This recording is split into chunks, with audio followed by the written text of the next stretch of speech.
Hey everybody, welcome back. My name is Abby. I'm with Fitness is Medicine. Today we're going to do another great strength training workout you can do in your home with minimal equipment, minimal space, and easy to follow directions. Come into these workouts warmed up and ready to move. 5 to 10 minutes of a cardio workout. And this is to get your heart rate up, get your muscles and joints warmed up and ready for movement, and your mindset ready for movement.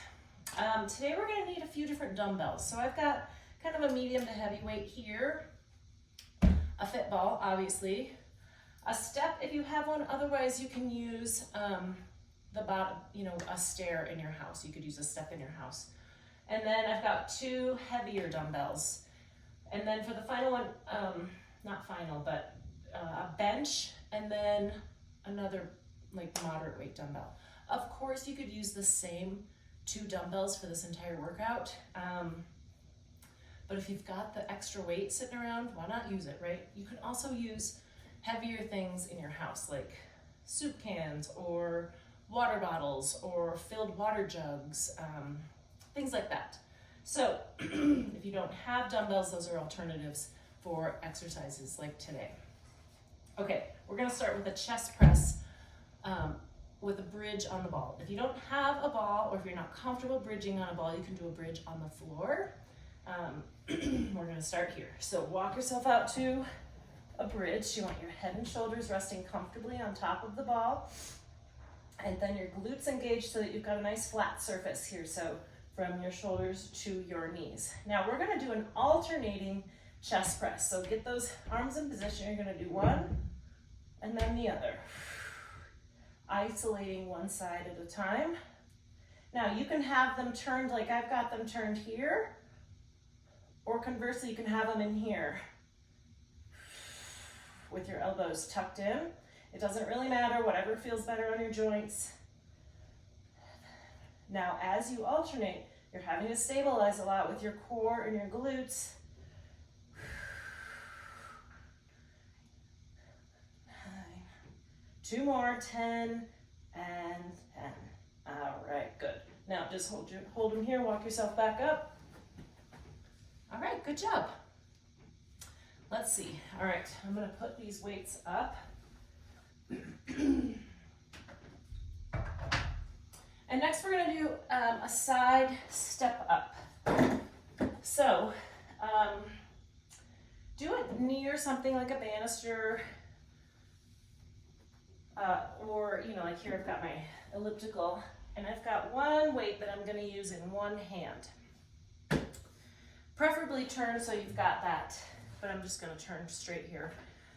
I'm going to have one foot that stays on that step. We're going to come up and come back down. So pretty controlled.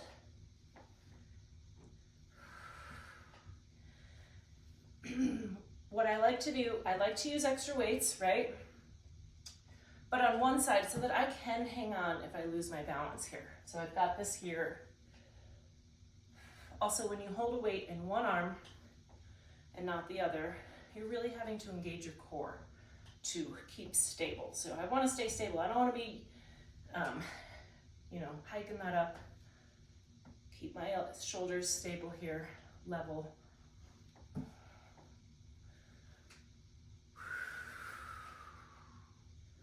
Controlling that both ways. Now you could use a kettlebell here. You could use a filled water jug. All right, we're going to switch sides. And then switch hands as well. Lots of different ways you can add weight to these exercises. You could use, if you don't have dumbbells at all or kettlebells, but you've got an old set of weight plates sitting around, you can use one of those. Lots of different ways you can use weights. A bucket of sand.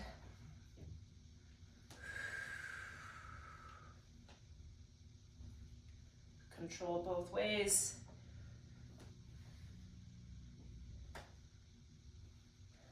Breathing. Keep that tummy nice and tight. And rest. All right, good job. I'm gonna set that weight down, and then I'm gonna move my step out of the way.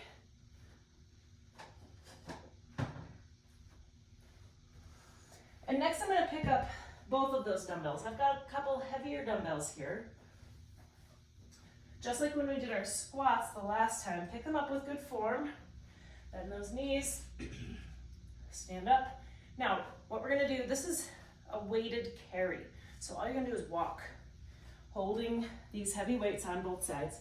Now we've done this as a one-sided carry in the past. Now we're just doing it with both. So pick up something heavy in both hands and walk around. So what I'm thinking about here is my shoulders are down and back. My tummy is tight. I'm having to keep my tummy tight to carry this heavy weight. And you can walk around for a minute. You can do this for 30 seconds. It really depends on how heavy a weight you've chosen and how they're feeling in your hands. This is working on grip strength. This is working on your body being able to handle this extra load. So it's good for your joints. It's good for your bones, good for osteoporosis. Carrying heavy weight, it puts extra stress on your bones. Now, I'm just walking back and forth in my room here. I know that can be really boring. If you are out, if you're working out at home, you can just walk around your house. You don't have to stay in one room. Okay, I'm gonna rack my weights here, keep them out of the way. And now I'm gonna bring my bench over. If you don't have a bench, you can use the side of your bed. You could use a coffee table. You could use this, your sofa. There's a lot of different ways you can do this. We're gonna do a one-arm tricep kickback. So I want your knee and your hand the same side on the bench or the bed or the sofa, whatever you're using. Flat back. So don't, it's common to kind of start here. Flatten that back. You want your head in line with the rest of your spine, keeping that neck happy. Now bring that weight up here, and we're gonna kick it straight back. Now your elbow stays right where it is. And you're just hinging at your elbow, straightening, lowering, isolating those triceps in the back of your arm.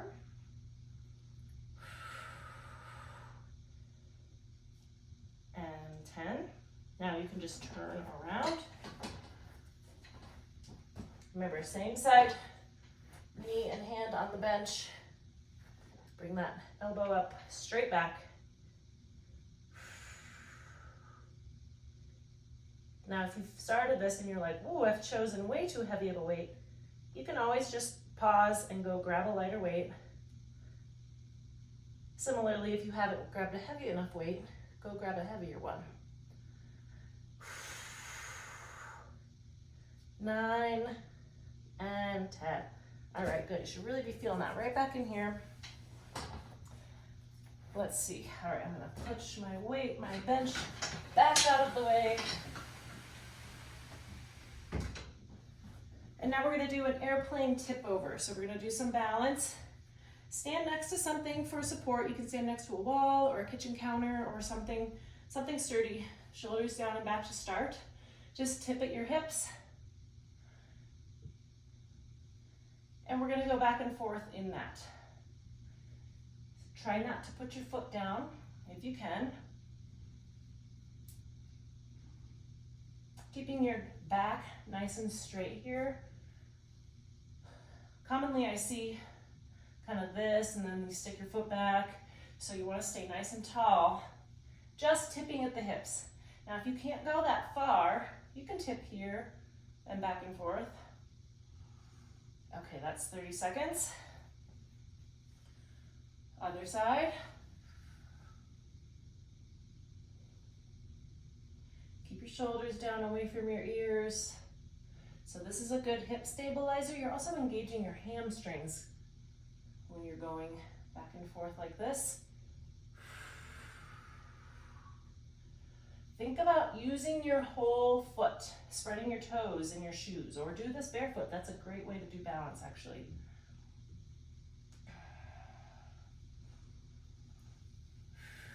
And rest. Okay, good. We're gonna end on the floor with another core exercise. So lying down with your feet flat on the floor, your knees bent, You want to think about flattening your back to the floor. We're going to do penguin abs. So what I want you to think about, again, is pulling your chest towards the ceiling, like with a rope coming out of your sternum. And then we're going to go up and go side to side. So your goal is to keep your shoulder blades up off the ground. Breathe. Thinking about going up versus crunching forward.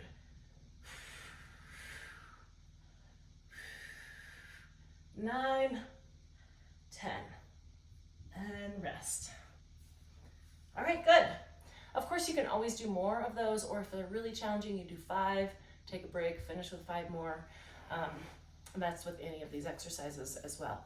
Go through these 1 or 2 more times. Really work on that strength.